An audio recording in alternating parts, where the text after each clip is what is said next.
여러분, 혹시 최근에 해외여행 계획 세우시다가 결제 단계에서 멈칫하진 않으셨나요? 분명 몇 달 전만 해도 이 가격이 아니었는데 항공권 가격을 확인하는 순간 내 눈을 의심하게 됩니다. 비행기 표값 자체보다 유료 할증료가 더 무섭게 붙어 있는 걸 보면 그냥 이번 휴가는 집에서 쉴까 하는 생각이 절로 드시죠. 기름값은 또 어떻습니까? 주유소 앞에 붙은 숫자가 하루가 다르게 바뀌는 걸 보면서 차를 끌고 나오기가 무서워지는 게 지금 우리의 현실입니다. 시장 장바구니 물가는 말할 것도 없고요. 내 월급만 빼고 다 오른다는 말이 단순한 농담이 아니라 뼈아픈 진실로 다가오는 요즘입니다. 그런데 더 큰 문제는 우리가 단순히 물가가 비싸다라고 느끼는 이 현상 이면에 거대한 경제적 폭풍이 몰려오고 있다는 사실입니다. 국제 유가는 잡히지 않고 환율은 17년 만에 마지노선을 넘었습니다. 이건 단순히 여행을 못 가고 기름값을 더 내는 수준의 문제가 아닙니다. 여러분의 자산 가치가 실시간으로 깎여나가고 있고 우리 경제의 기초 체력이 무너지고 있다는 신호입니다. 오늘 제가 드릴 이야기는 조금 불편할 수도 있습니다. 하지만 지금 이 흐름을 정확히 읽지 못하면 여러분은 앉아서 소중한 재산을 잃게 될지도 모릅니다. 지금 도대체 무슨 일이 벌어지고 있는지, 그리고 이 혼돈 속에서 우리는 어떻게 살아남아야 하는지 아주 냉정하고 깊이 있게 파헤쳐 보겠습니다. 안녕하세요, 경제미호입니다. 구독 버튼 누르고 이 영상이 도움되면 좋아요도 꼭 눌러주세요. 여러분의 클릭 한 번이 제가 더 가치 있는 정보를 전달해 드리는데 큰 힘이 됩니다. 지금 우리 경제는 고유가, 고환율, 고물가라는 이른바 3고 현상의 정점에 서 있습니다. 뉴스에서는 연일 비축률을 방출한다느니, 환율이 얼마를 돌파했다느니 하는 어려운 말들만 쏟아내죠. 하지만 정작 우리에게 중요한 건 그 숫자 속에 담긴 진짜 의미입니다. 국가가 비축해둔 기름까지 풀었는데 왜 유가는 떨어지지 않는 걸까요? 환율 1,500원이 우리 지갑에 어떤 직격탄을 날리고 있는 걸까요? 저는 오늘 여러분께 단순한 뉴스 전달자가 아닌 여러분의 소중한 자산을 지키는 가이드로서 이 복잡한 상황을 아주 쉽게, 하지만 핵심은 날카롭게 짚어드리려 합니다. 지금 이 시기를 어떻게 버티느냐에 따라 1년 뒤, 5년 뒤, 여러분의 자산 격차는 완전히 달라질 것입니다. 귀를 기울여 주세요. 이제 시작합니다. 흔히 사람들은 정부가 비축률을 대량으로 방출하면 공급이 늘어나니까 유가는 당연히 떨어질 것이라고 생각합니다. 하지만 현실은 정반대입니다. 국제에너지기구 IEA와 일본, 한국까지 나서서 총 4억 배럴이라는 천문학적인 물량을 시장에 쏟아붓고 있습니다. 우리나라도 향후 3개월간 2,260만 배럴을 공급하기로 했죠. 그런데 왜 브렌트유와 WTI는 여전히 $100 선을 상회하며 고공행진 중일까요? 핵심은 바로 이것입니다.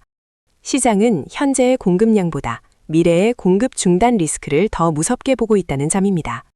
이란의 호르무즈 해협 봉쇄 위협은 단순한 엄포가 아닙니다. 전 세계 해상 원유 밀동량의 약 20%가 통과하는 이 길목이 막힌다는 건 전 세계 경제의 혈관이 막히는 것과 같습니다.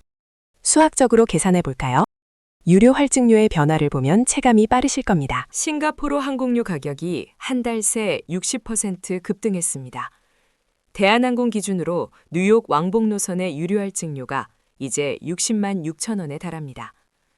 4인 가족이 미국 여행을 가려면 앉은 자리에서 기름값으로만 240만 원을 더 써야 한다는 계산이 나옵니다. 웬만한 직장인 한 달 월급이 항공권 추가 요금으로 증발하는 셈이죠. 여기에 설상가상으로 원달러 환율이 1,500원을 돌파했습니다. 2008년 금융위기 이후 17년 만의 일입니다. 단순히 달러가 비싸졌다가 아니라 원화의 가치가 쓰레기가 되고 있다는 표현이 더 정확할지도 모릅니다. 이번 달 원화 가치 하락폭은 3.8%로 유로나 엔화보다 훨씬 심각합니다. 왜 유독 우리나라만 이럴까요? 심리적 원인을 분석해보면 명확합니다. 지정학적 리스크가 커지면 자본은 가장 안전한 곳, 즉 달러로 도망칩니다. 그런데 한국은 대외 의존도가 높은 제조 강국이죠. 기름값이 오르면 수입 비용이 늘고 환율이 오르면 그 수입 비용은 기하급수적으로 증폭됩니다.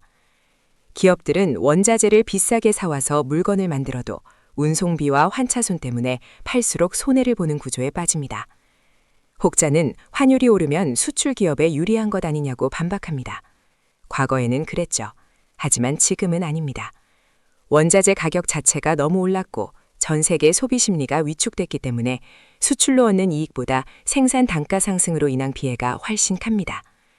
결국 기업의 수익성 악화는 주가 하락과 고용 불안으로 이어지고 이는 다시 우리 가계의 가처분 소득을 줄이는 악순환의 고리를 형성하게 됩니다. 지금 우리가 처한 상황은 일시적인 현상이 아닙니다. 거대한 경제 패러다임이 변하고 있는 시점입니다. 그렇다면 우리는 무엇을 해야 할까요? 가장 먼저 여러분의 자산에서 원화 편중도를 계산해 보셔야 합니다. 부동산, 예금, 주식 같은 총 자산 중 외화예금이나 미국 주식 같은 달러 자산이 차지하는 비율을 따져보는 것이죠. 우리 가계 자산의 70% 이상이 부동산에 쏠려 있는데 환율이 1,500원을 넘어서면 아파트 가격이 그대로여도 전 세계 구매력 기준으로 여러분의 재산은 이미 10% 이상 삭감된 것이나 다름없습니다. 그래서 저는 여러분의 투자 성향에 맞춘 적정 달러 비중 가이드를 제안합니다. 투자가 낯선 분들이라도 최소 10%에서 15%는 경제 우산 차원에서 달러를 보유하는 보수적 방어형을 유지해야 합니다. 조금 더 공격적이라면 20%에서 30%까지 비중을 높여 달러 환차익과 리밸런싱 기회를 노려야 하고 자산 규모가 크다면 40% 이상을 달러 베이스로 유지해 국가 리스크로부터 자유로워지는 전략이 필요합니다. 구체적인 행동 지침 3단계를 당장 실행하세요. 첫째, 환율이 비싸다고 주저하지 말고 분할 매수 관점에서 매달 일정 금액을 외화예금에 적립하며 소액 환전을 시작하세요. 둘째, 달러만 들고 있는 게 불안하다면 SCHD나 JAPI 같은 미국 배당 성장주나 ETF를 통해 환차익과 배당 수익을 동시에 잡으십시오. 마지막으로 주거래은행 앱을 통해 90% 이상의 환율 우대를 받는지 반드시 확인하고 실행에 옮겨야 합니다. 옛말에 비가 올 때는 우산을 써야 하지만 폭풍이 올 때는 단단한 건물 안으로 숨어야 한다고 했습니다. 지금은 폭풍이 몰려오는 시기입니다. 막연한 낙관론에 기대어 곧 좋아지겠지라고 방치하는 것은 가장 위험한 전략입니다. 제가 말씀드린 구체적인 수치와 이 흐름을 머릿속에 꼭 새겨두십시오. 위기는 준비되지 않은 자에게는 재앙이지만 흐름을 읽는 자에게는 자산을 재편할 수 있는 다시 없는 기회가 되기도 합니다. 여러분은 부자가 되시길 진심으로 바랍니다. 오늘 영상이 여러분의 경제적 해안을 넓히는데 도움이 되었다면 좋겠습니다. 더 깊이 있는 분석과 실질적인 대안으로 다시 찾아뵙겠습니다. 경제미호였습니다. 구독과 좋아요, 알림 설정 잊지 마세요. 시청해 주셔서 감사합니다.